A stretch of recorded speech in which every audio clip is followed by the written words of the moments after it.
அனைவருக்கும் வணக்கம். இன்னைக்கு நம்ம கல்லணை பக்கத்தில் இருக்கோம். இன்னும் 2 நாட்களில் ஆடி 18. ஆடி 18நாவே ஆற்றுல தண்ணீர் கரை புரண்டு ஓடும்.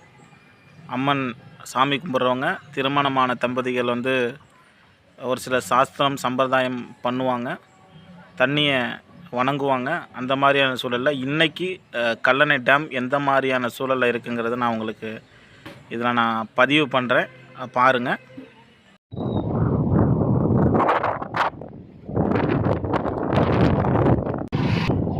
இப்போது கல்லணை பாலைவனம் மாதிரி காட்சி கொடுக்குது.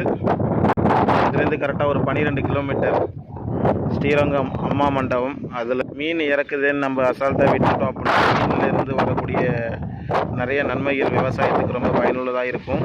முக்கியமாக யூரியா, முக்கியமாக தாவரங்கள் வளர்கிறதுக்காக வேண்டி கொடுக்கக்கூடிய சத்தில் ஒன்று யூரியா, அம்மோனியா, இந்த மாதிரியான பொருட்கள் மீனோட கழிவுகளிலிருந்து இருக்குது.